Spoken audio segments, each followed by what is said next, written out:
Enregistrement du live. Voilà. Super. Ok.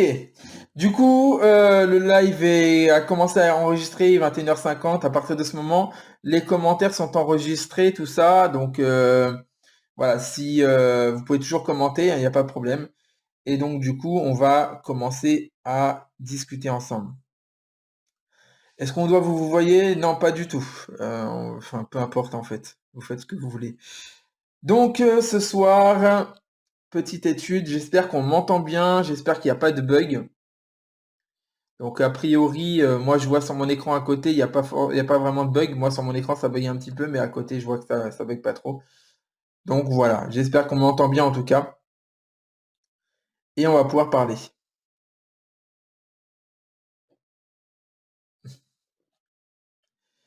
Très bien. Alors, pour base de cette étude, j'avais un verset pour base de cette étude. Ça veut dire qu'en fait, on va commencer notre étude à partir de ce verset-là.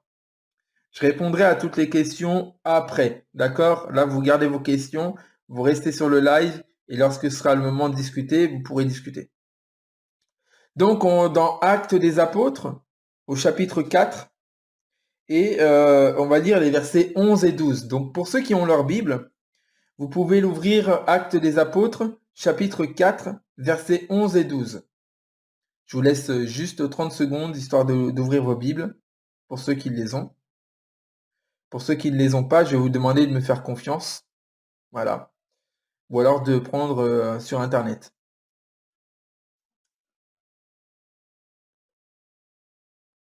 Ok. Acte chapitre 4, Acte des Apôtres chapitre 4, versets 11 et 12. Voilà ce qu'il est écrit. Ce Yeshua est la pierre que vous, les bâtisseurs, avez rejetée et qui est devenue la pierre d'angle. Il n'y a de salut en aucun autre, car il n'y a sous le ciel aucun autre nom qui ait été donné aux hommes par lequel nous devions être sauvés. D'accord? Aucun autre nom que le nom de Yeshua par lequel nous devions être sauvés.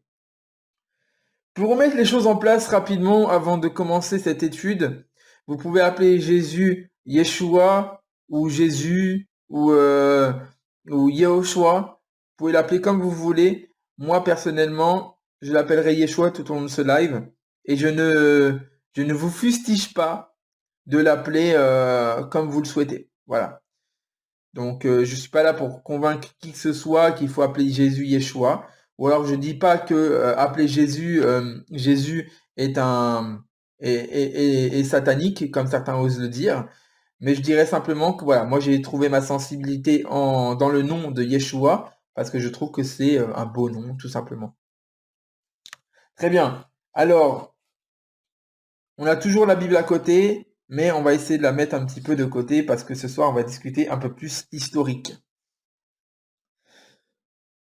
Pour commencer, déjà, il faut savoir que le nom de Yeshua se décompose en deux parties. Donc, une première partie qui est le suffixe Yé, ou en fait qui vient du nom de Dieu, donc du tétragramme. Vous savez, le YHWH. Et ben, quand il est au début d'un nom, il se dit Yé ou Yo. Et quand il est à la fin d'un nom, il se dit Ya. Je vous donne un exemple. Par exemple, on a le prophète Yeshayahu. Yeshayahu, c'est Yé au début pour Dieu. Yeshayahu, c'est Ésaïe. On a aussi un autre prophète encore qui s'appelle, alors je citais des prophètes, mais peut-être que vous les connaissez pas. Enfin, ouais, on va voir ça effectivement, Julio. Du coup, en fait, il faut savoir que lorsque le nom de Dieu se place avant, il y a toujours un Yé, alors que quand il se place après, c'est plutôt un Ya. D'accord? Généralement. D'accord? Donc quand on dit Yeshua, on commence par Yé, donc Dieu. Et le verbe Shua, c'est le verbe sauver. Donc lorsqu'on dit Yeshua, on est en train de dire en fait Dieu sauve. Ou alors, de manière plus juste, on pourrait dire le salut. D'accord? Yeshua, ça veut dire salut. Et vous savez, à chaque fois dans la Bible, quand vous lisez des versets de la parole de Dieu et qu'il est question de salut, notamment dans le Tanakh, donc Tanakh c'est la Bible hébraïque, donc la Bible des Juifs.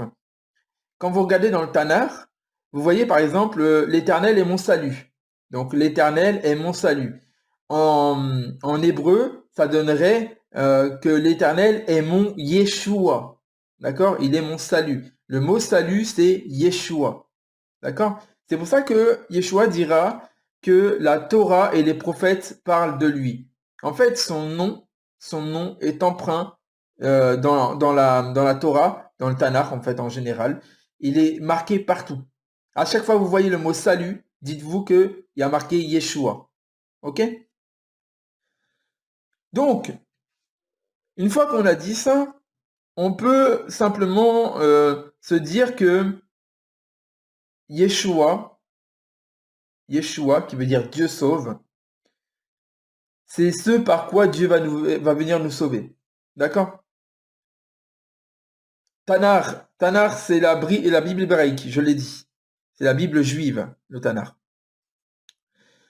Donc, Yeshua, Dieu, Shoah, sauve. D'accord? Yeshua, Dieu sauve. Ou alors, salut. Ok? Ça, j'espère que c'est clair pour tout le monde. C'est quelque chose qui est vraiment essentiel. Ok? Donc, Yeshua, Dieu sauve. Pour ceux qui prennent des notes, le mot salut, c'est Yeshua. Tout simplement. On dit Yeshuati. Yeshuati, mon salut, mon précieux salut. D'accord? Yeshua, c'est le salut. Tout le Tanar. Tanar, c'est, je le rappelle, le Tanar, c'est le Pentateuque, la Torah, ce qu'on appelle la Torah. Donc, Genèse, Exode, Lévitique, Nombre et Deutéronome. Les prophètes et les écrits. D'accord? Donc, maintenant qu'on sait que Yeshua, ça veut dire salut, et qu'on sait que Actes chapitre 4, verset 12 nous dit qu'il n'y a de salut en aucun autre, c'est logique. Il ne peut pas y avoir de salut en aucun autre que Yeshua, parce que Yeshua est le salut. Et il faut savoir une chose, c'est qu'en fait, quand les Hébreux donnent un nom à une personne, ce n'est pas qu'une appellation. Vous savez, en fait, le nom d'une personne n'est pas qu'une appellation. C'est-à-dire que, par exemple, aujourd'hui, tu peux m'interpeller dans la rue en me disant Hé, Eli! Et là, du coup, je vais me retourner. Mais en fait, les noms hébraïques, ce ne sont pas des appellations. D'accord? On n'appelle pas quelqu'un. En fait, c'est pas quelqu'un qu'on appelle. En réalité, les noms hébraïques, ce sont en fait des présages. Ce sont comment dire?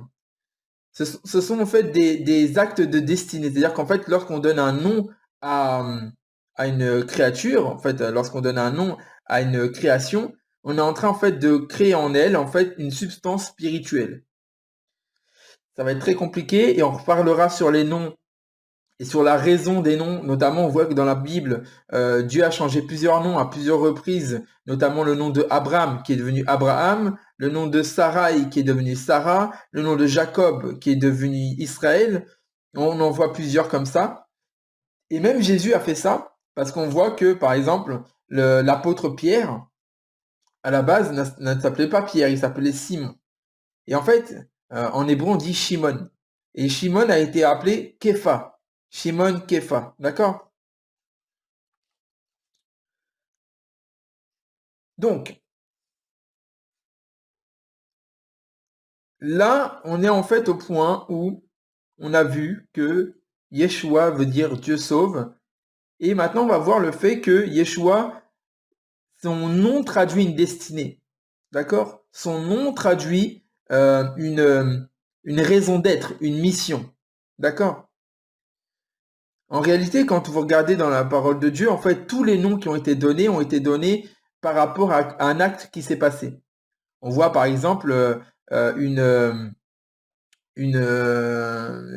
mère de, me semble-t-il, Judas, qui a donné un nom particulier à son fils. Il me semble qu'il y en a un qui s'appelle louange en hébreu. Il y en a un autre qui s'appelle difficulté ou quelque chose comme ça. Il faudra qu'on revoie ça dans le livre, dans ce passage-là où on parlera des noms. On fera un live spécial sur les noms et je vous montrerai que tous les noms ont une signification. Un nom, ce n'est pas juste une appellation, c'est un appel, c'est une destinée. D'accord? C'est une mission. Et lorsque on voit que la Bible, parfois, Dieu change des noms, parce qu'en fait, en réalité, il change les destinées des gens, il change les missions des gens, il les fait évoluer, il les fait grandir. Ok?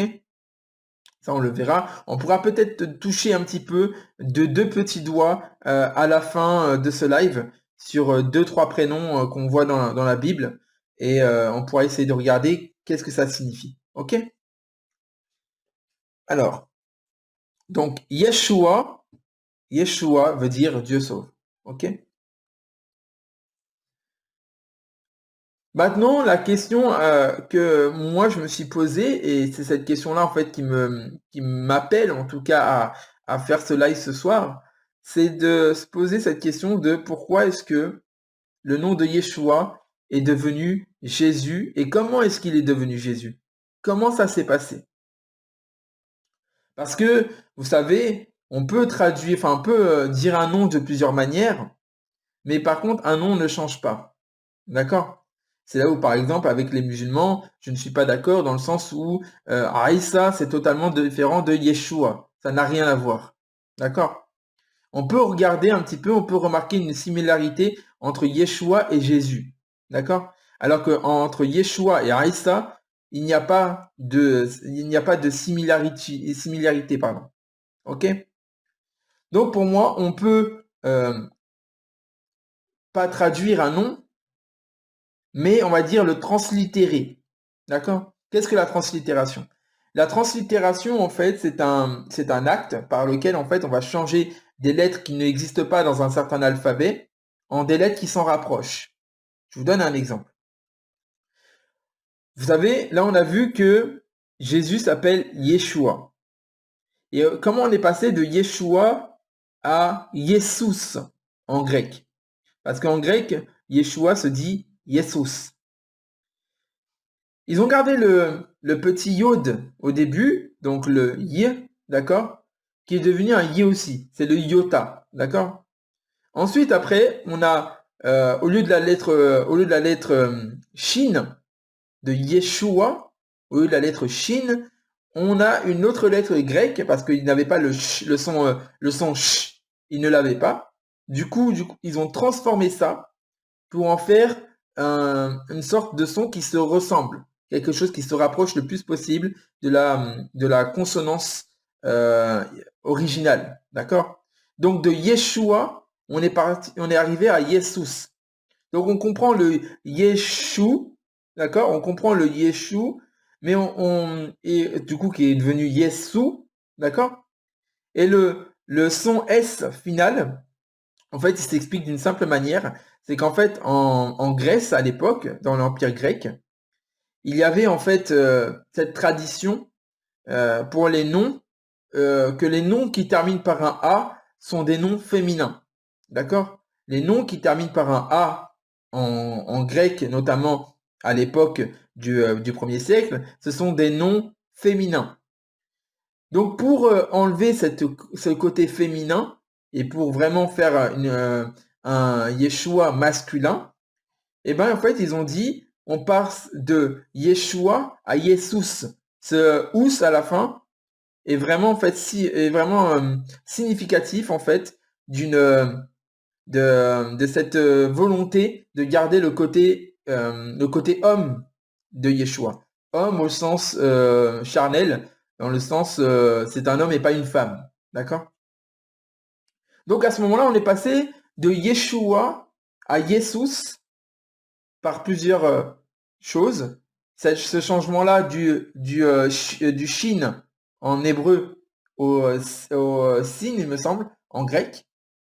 Et on a terminé ce nom-là par une autre terminaison, parce qu'en fait, sinon, il y aurait eu une confusion et on aurait pu croire que Yeshua, donc une femme, donc une fille. Ok?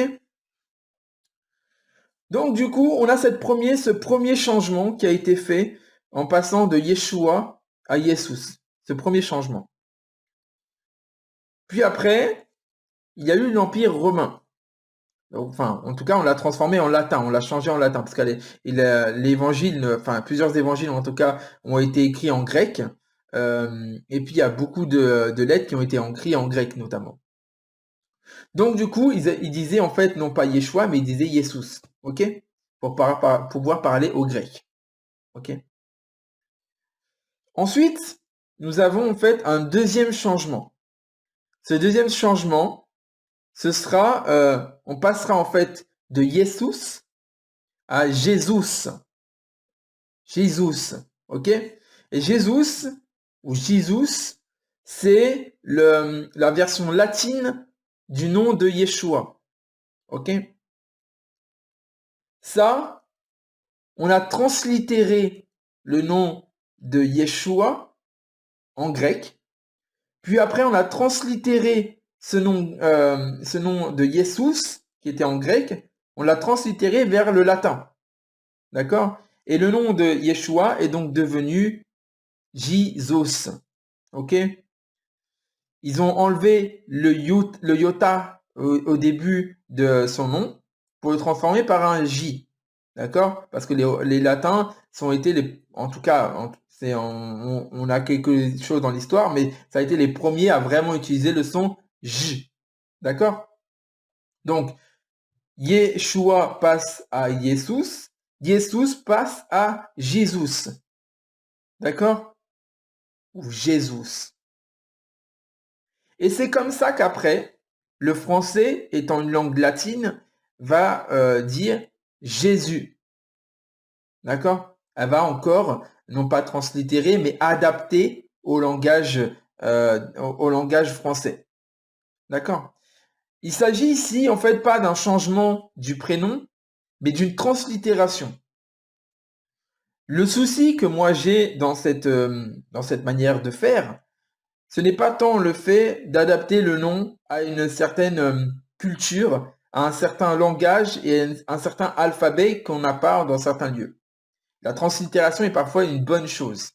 Mais parfois, il faut faire attention parce que lorsque tu veux translittérer, il faut translittérer à partir de l'original et non pas translittérer à partir d'une translittération.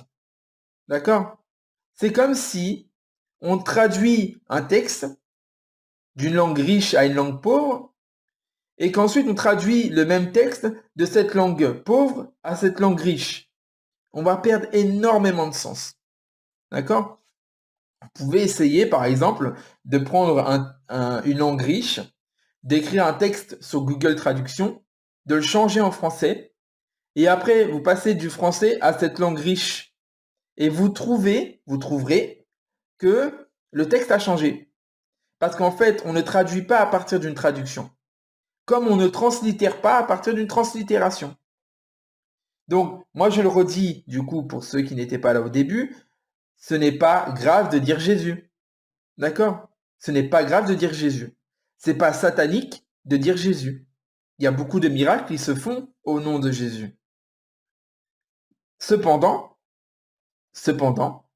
il est important et vraiment essentiel d'avoir connaissance du véritable nom de notre Sauveur.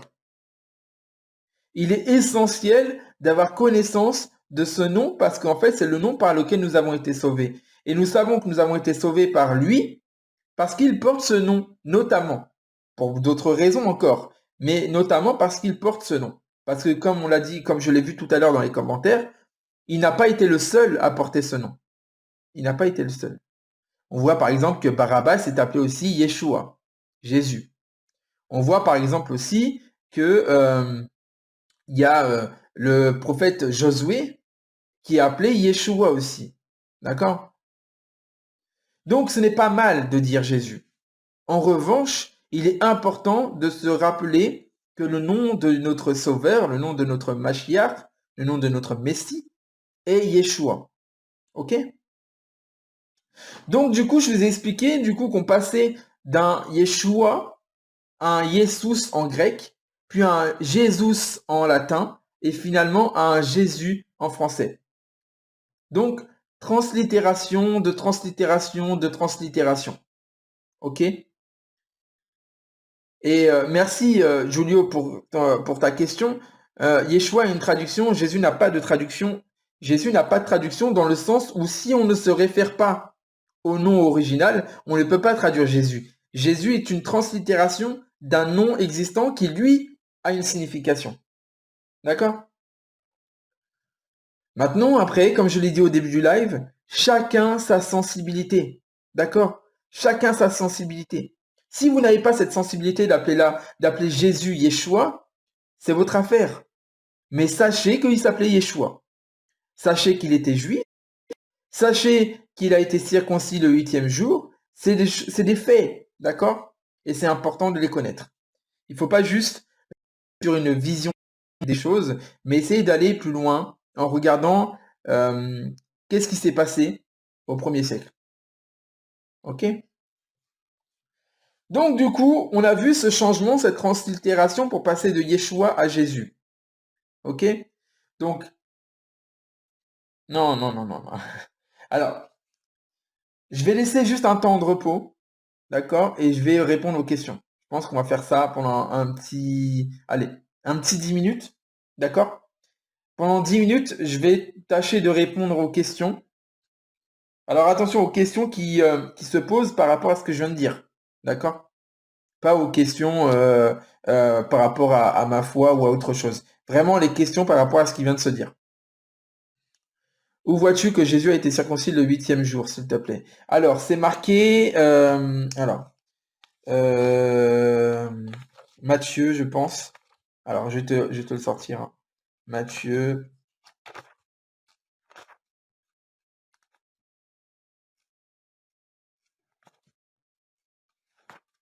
Alors,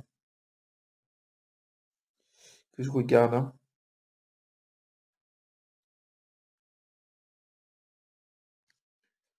Parce qu'il y a bien ce passage, hein, mais il faut juste que je le voie. Euh, hum,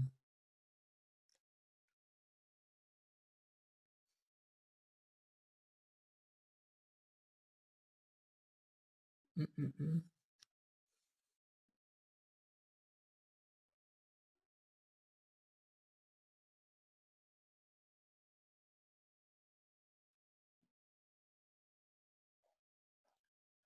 Alors, que je te cherche ça.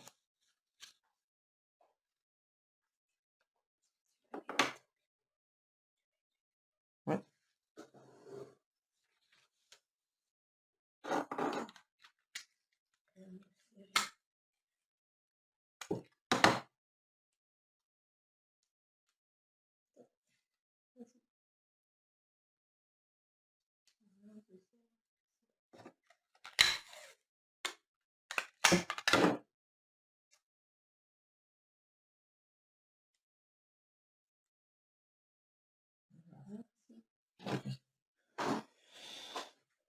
Alors que je trouve Luc 2, 21, ouais, merci, hein. Merci parce qu'en plus, du coup, alors Luc 2, 21. Alors, au Luc chapitre 2, verset 21, merci pour m'avoir donné le verset. Au 8e jour, lorsqu'arriva le moment de la Brit Mila, donc la circoncision, on lui donna le nom de Yeshua, ainsi que l'ange avait appelé l'enfant avant même qu'il ne fût conçu dans le ventre de sa mère. Donc Yeshua a bien été circoncis le 8e jour. D'accord? C'est un fait. Yeshua est un juif, ses parents sont juifs, il a été circoncis comme tous les juifs. Voilà, au 8e jour, comme c'est marqué dans la Torah, comme ça a été donné comme commandement à Abraham de circoncire tous les enfants nés dans sa maison. Ok? Alors, je regarde juste parce que j'ai vu des commentaires passer, mais comme j'étais en train de... Jésus, c'est Jésus, tu fais comme les musulmans qui disent Moïse s'appelle Moussa. Non, non. En fait, euh, Jésus s'appelle pas Jésus à la base. D'accord? Jésus à la base, il s'appelle Yeshua. D'accord? Yeshua, ça a une signification. Ça veut dire quelque chose. D'accord? Alors que Jésus, c'est une translittération du nom de Yeshua, une translittération même, je dirais même mieux, une translittération du nom Jesus, qui est une translittération lui-même du nom Jesus, et qui est une translittération du nom de Yeshua. En fait, moi, je suis pas là à vous dire, dites dites Yeshua. D'accord? Je ne suis pas là en train de dire ça. Je suis simplement en train de vous dire que le nom original de Yeshua, bah, c'est Yeshua. Enfin, le nom original de Jésus, c'est Yeshua. Du coup, Yeshua, ça veut dire quoi? Yeshua, comme je l'ai dit, ça se décompose en deux parties. Yeshua. Ça veut dire en fait Dieu sauve. Alors, les apôtres aussi ont un nom qui a une traduction, oui, tout à fait. Tous les noms hébraïques ont une signification. Moi, par exemple, je vais appeler mes enfants d'une certaine manière, je vous le dirai pas, hein, parce que voilà, ça me concerne, c'est perso, et leurs noms ont une signification. D'accord? Ça a une signification. Et bon, on pourrait attaquer ça dans un prochain live sur les noms notamment, et sur l'importance du nom. Mais si tu veux, le nom influence la personne. Moi, je vois par exemple que chez mes enfants, le nom que je leur ai donné, même s'ils sont encore petits, ça influence leur vie. Parce qu'en fait, ce qui a été donné comme nom est quelque chose de précieux. D'accord? Mathieu, c'est quoi son nom? Mathieu, c'est Mathiaou. Mathiaou. D'accord? Ne donne pas le nom de tes enfants, mais juste leur définition. Bah, il y en a un, il s'appelle Fructifié, il y en a un qui s'appelle Délice, il y en a un qui s'appelle La Lumière. Enfin voilà, après moi, voilà, mes enfants, ils ont vraiment une histoire, hein. Il y a toute une histoire derrière le nom de mes enfants. Et puis c'est Dieu qui nous les a révélés, donc on a écouté.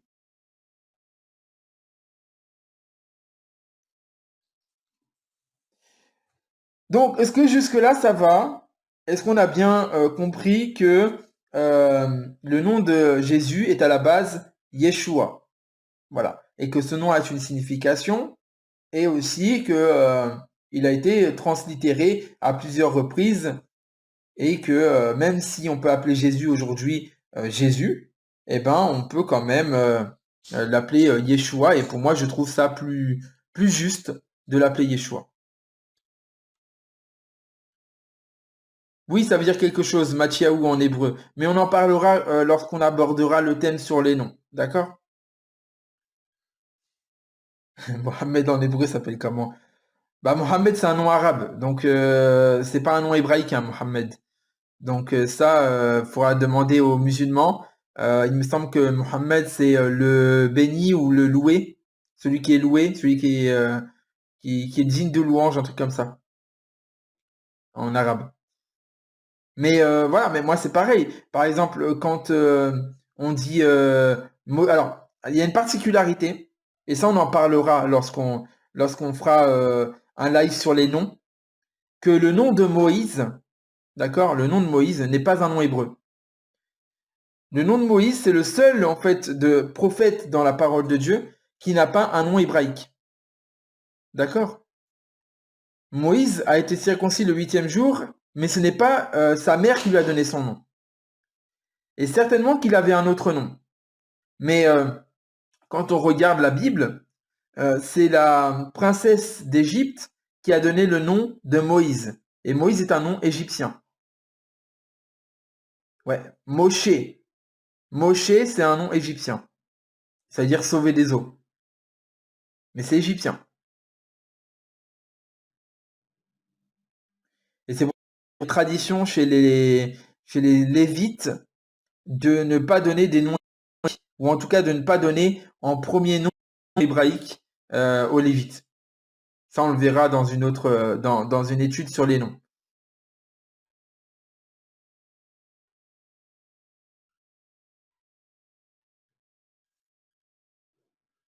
Alors, je parle pas du Coran ce soir, hein. Ce soir, je parle pas du Coran, je parle pas de l'islam, je suis pas là pour débattre ce soir. Ce soir, je suis là pour vous partager une étude, une exhortation que moi j'ai faite et une sensibilité que moi j'ai. Voilà.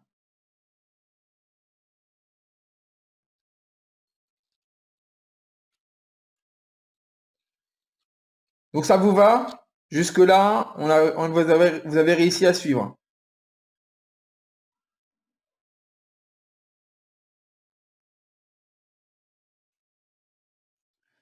Donc, pour rappel, pour ceux qui n'étaient pas là, Yeshua, Le nom de Yeshua veut dire Dieu sauve en hébreu.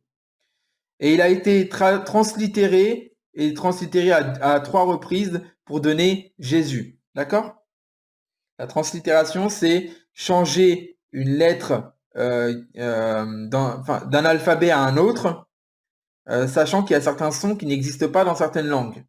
Exemple, le sh, le son sh en grec qui n'existe pas, et encore d'autres sons qui n'existent pas dans d'autres langues. Ok? C'est ça la translittération.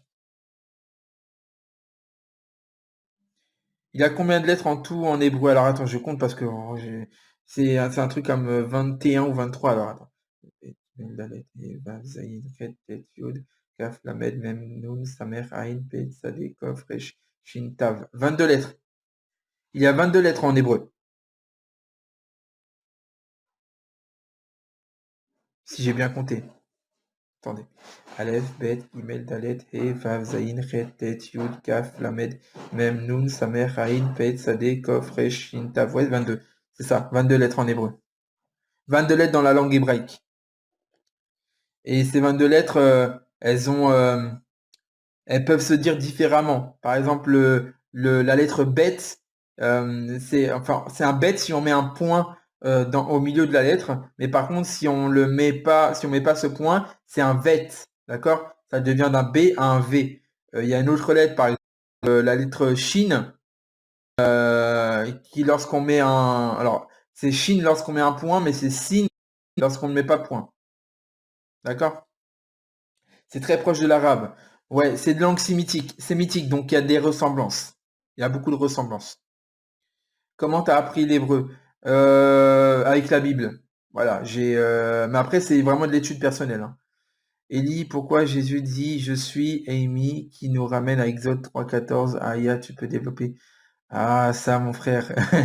Ça, mais alors là, tu sors carrément de, euh, de ce que je suis en train de dire. Mais effectivement, il dit ego emi. Ego emi, je suis. D'accord? Ok? Mais en hébreu, si vous voulez, alors, attention, s'il y a des juifs, pardonnez-moi, il dit ayez, hacher, ayez. C'est-à-dire, je suis celui qui suis. D'accord? J'adorerais apprendre l'hébreu moi aussi. Ouais, bah franchement, c'est de l'investissement personnel. C'est tout. Voilà, moi, c'est comme ça que j'ai appris. Est-ce qu'à l'époque, il y avait des noms de famille? Pas que je sache. Alors, à ma connaissance, il n'y en avait pas.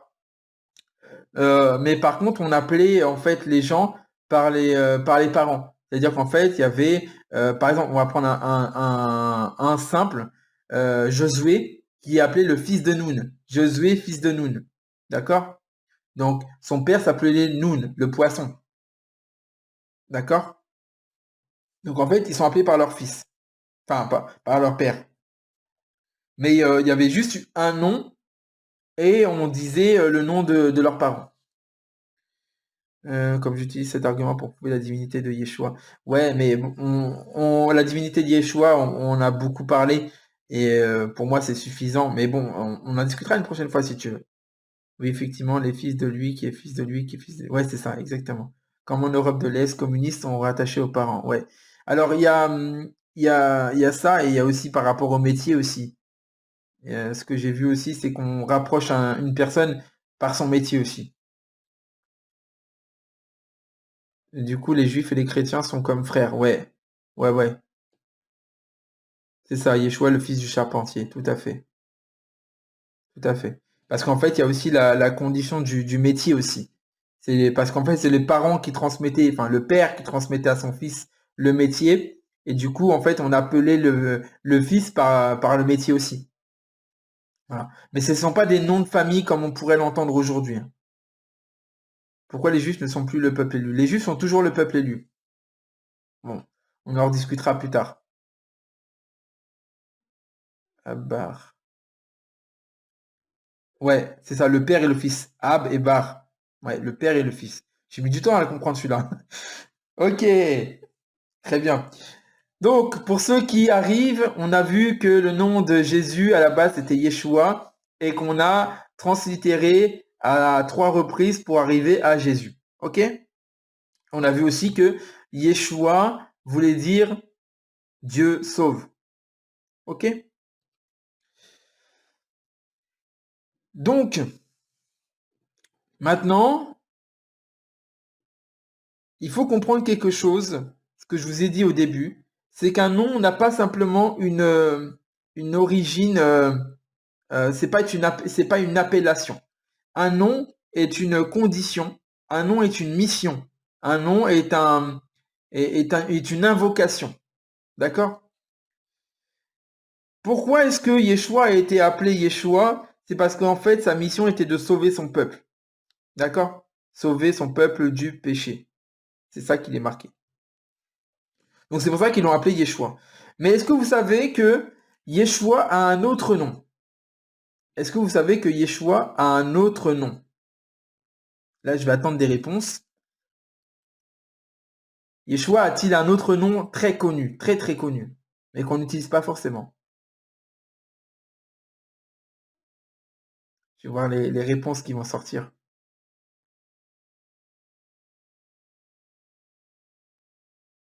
Tout à fait. Emmanuel. Emmanuel. Non, c'est pas Issa. Non, Emmanuel. Vous savez ce que ça veut dire Emmanuel? Emmanuel, c'est de l'hébreu. C'est-à-dire Immanuel. Immanuel. C'est-à-dire Iman ou El. Ok, ok? Immanuel. Imanu, c'est avec nous. Imanu, c'est avec nous.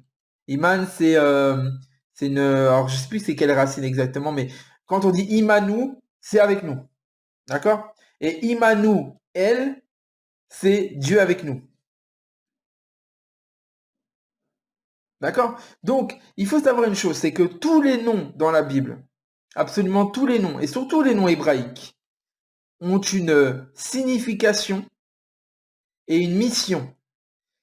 Rappelez-vous, moi j'ai une question à vous chrétiens. Alors, je ne sais pas si certains auront assez de connaissances pour me répondre, mais je pense que c'est possible. Euh, Pourquoi est-ce qu'on n'appelle pas Jésus Emmanuel aujourd'hui? Pourtant, il est bien avec nous, par son Saint-Esprit.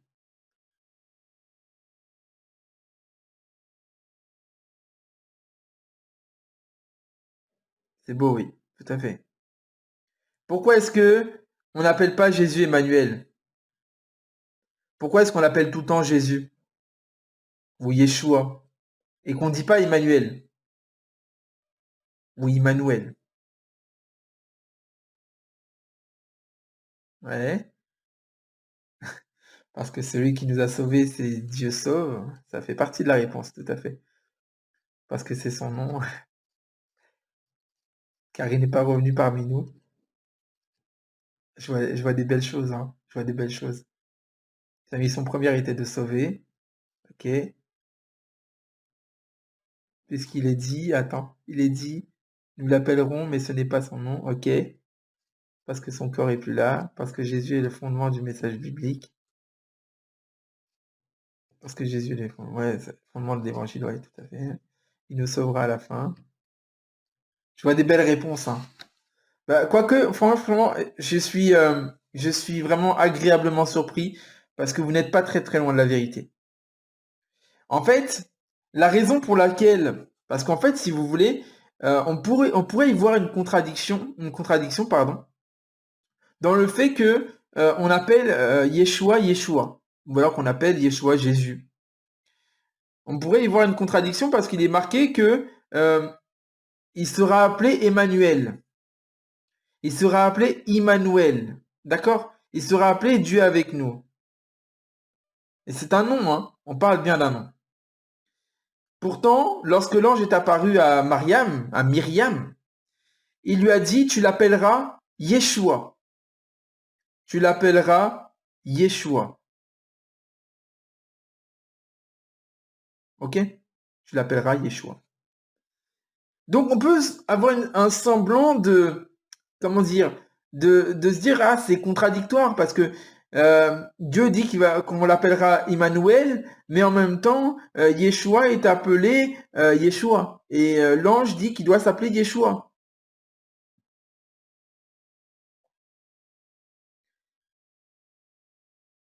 moi, personnellement,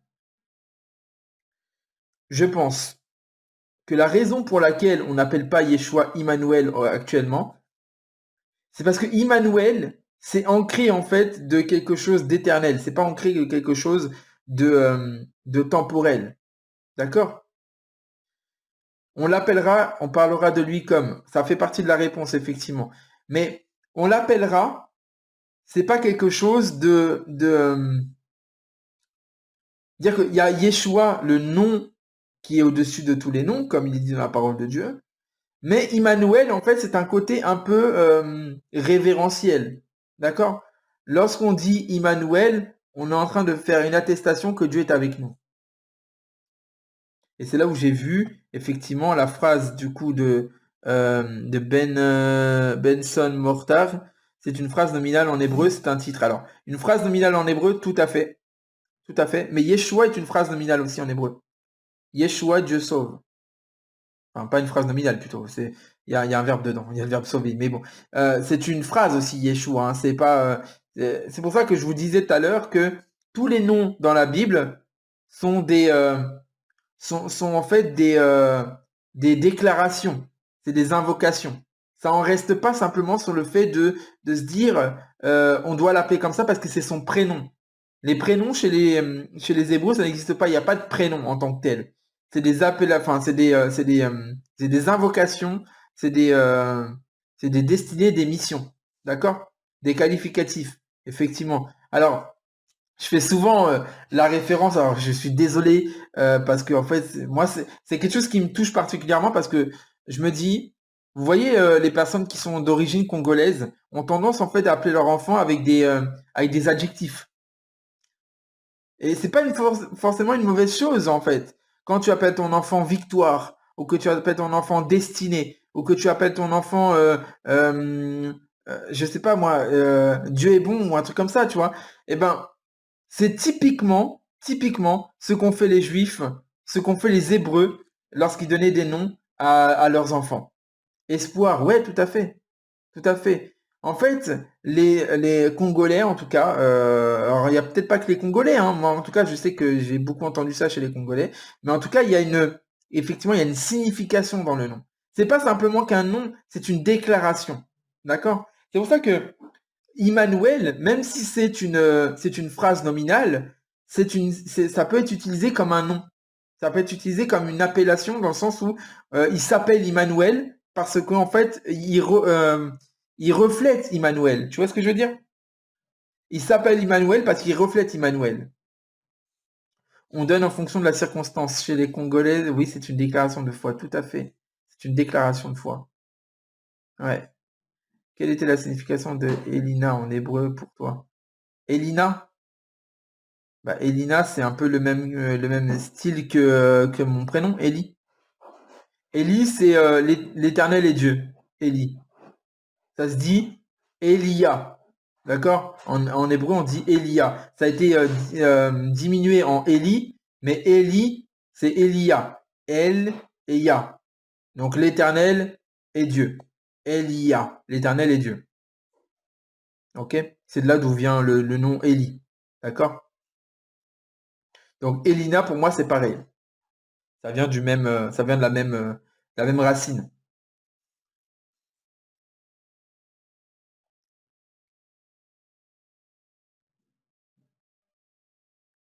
Ah, je savais pas pour Jeff. Je savais pas. C'est comme ça que j'ai appelé ma première fille justement pour cette signification. Amen. Amen. C'est très beau, hein. Le prénom Ellie est très très beau. Vraiment.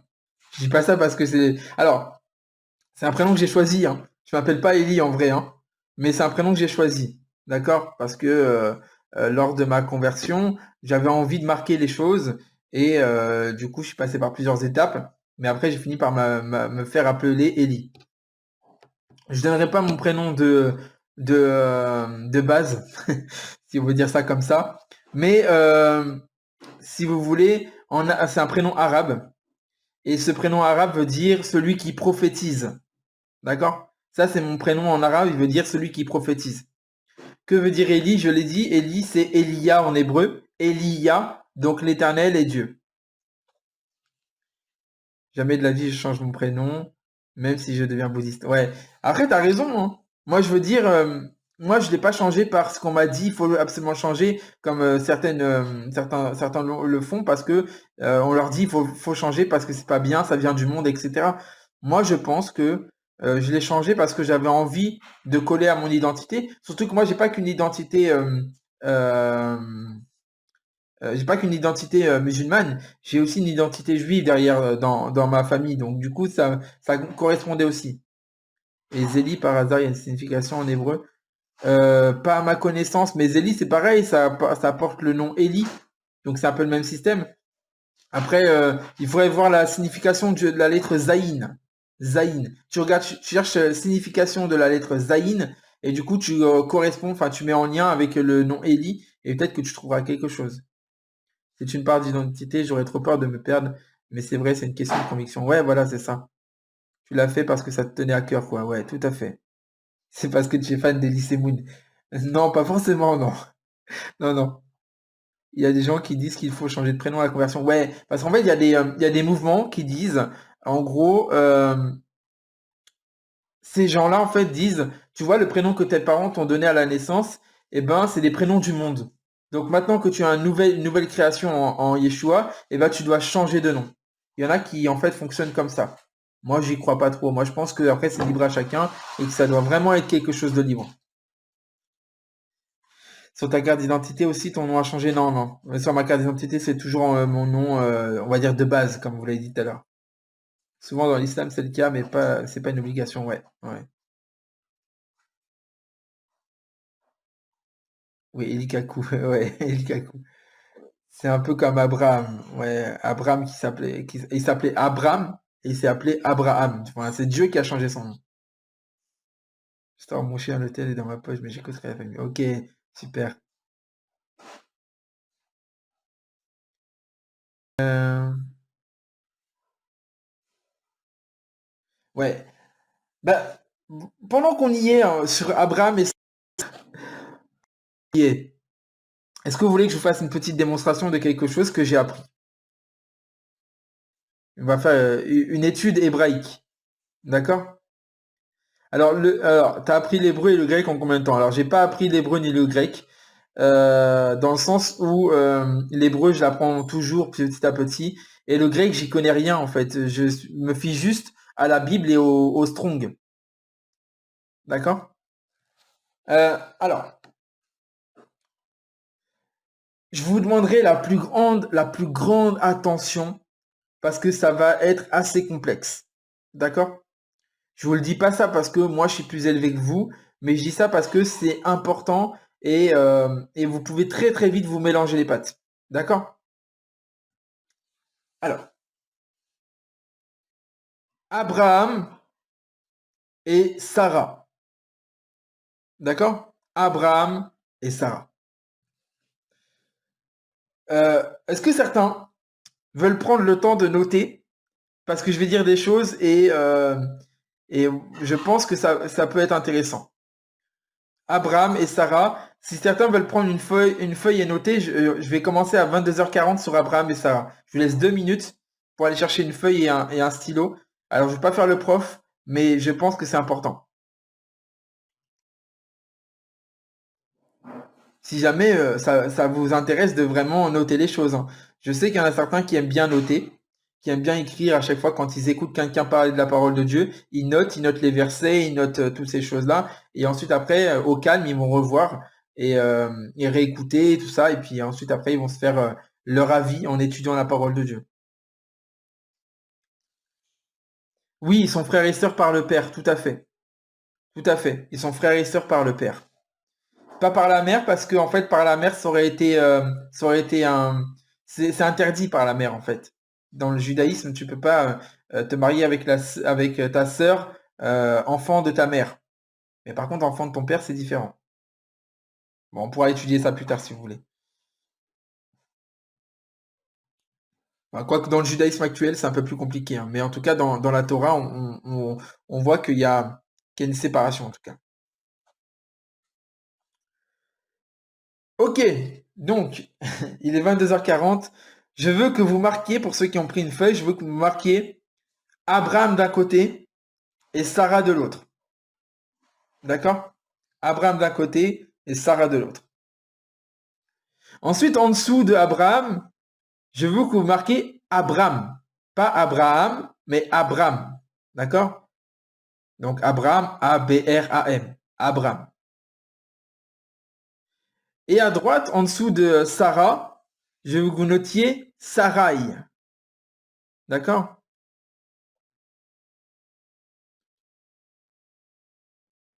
Maintenant, on va faire quelque chose. Alors, c'est quelque chose d'assez spécial.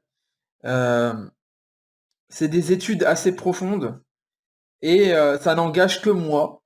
Mais en tout cas, moi, j'y crois. Moi, j'y crois vraiment dur comme fer.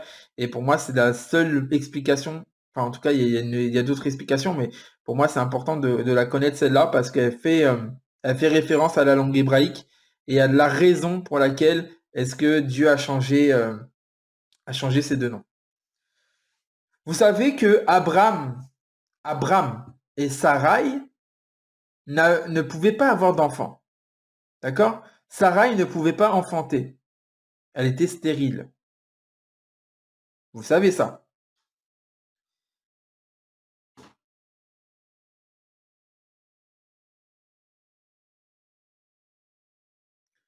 Sarai était stérile. Elle ne pouvait pas avoir d'enfants. Vous savez, en hébreu, il y a plusieurs lettres et chaque lettre a sa signification et chaque lettre a une valeur numérique. On va rentrer dans quelque chose d'assez complexe. Ok? Chaque lettre a une valeur numérique. Ok? Maintenant, je veux que vous marquiez entre les deux, entre Abraham et Sarah, je veux que vous marquiez Yod. Y-O-D. Yod. Donc, entre Abraham et Sarah, vous marquez Yod. Y-O-D. Le Yod, ou le Yud, comme on le dirait dans une prononciation un peu plus correcte, le Yud, sa valeur numérique en hébreu, c'est le 10. Vous savez, on a Aleph 1, Aré Bet 2, Gimel, Dalet, He, Vav, Zayin, Chet, Tet, Yud, Kaf, Lamed. Après, après 10, ça fait 20, 30, 40, 50 et jusqu'au Tav qui est égal à 400. D'accord?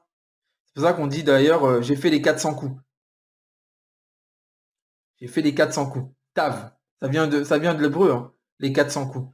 Tav, c'est-à-dire j'ai tout fait, l'alphabet entier, les 400. Donc, vous avez Abraham et Sarah, et entre les deux, vous avez Yud, et à côté du Yud, vous avez marqué 10.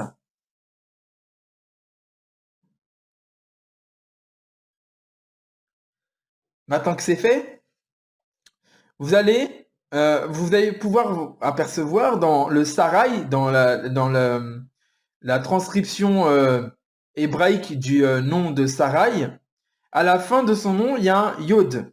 C'est ce qui fait le Ye à la fin. Sarai. D'accord? Des chiffres et des lettres, hébreu édition. Ouais, mais bon, moi je trouve ça intéressant. Je trouve ça intéressant. Alors, Sarai, à la fin de son nom, il y a un Yud. Ok? Maintenant, dans la tradition juive, le Yud, donc le 10, c'est Dieu. D'accord? Et c'est la première lettre du nom de Dieu. Vous le savez ça. Le nom de Dieu, c'est YHWH en français, mais en hébreu, ça se dit Yud, He, Vav, He. D'accord? Yud, He, Vav, He. Donc il y a un Yud, il y a deux He et il y a un Vav. D'accord? Yud, He, Vav, He. Donc, dans le prénom Sarai, il y a le Yud du nom divin. D'accord? Ça, mettez-le bien dans votre tête. Maintenant, On va imaginer que ce yud, on le coupe en deux. D'accord? On va couper ce yud en deux. Donc, comme on coupe le yud en deux, on va couper aussi le 10 en deux. Là, ça va être assez compliqué. 10 divisé par 2, bon, ça c'est très simple, hein, 5, on le sait tous. 5 plus 5 est égal à 10. Ok? 10, c'est 5 et 5. Ok? Quelle est la 5e lettre de l'alphabet hébraïque, pour ceux qui savent? Ou pour ceux qui ont retenu, parce que je les ai dites en même temps que je comptais. Quelle est la 5e lettre de l'alphabet hébraïque? Pour ceux qui ont repéré, pour ceux qui ont retenu, je ne sais pas s'il y en a certains, alors peut-être qu'il y en a certains qui ont des connaissances déjà et qui pourront la sortir.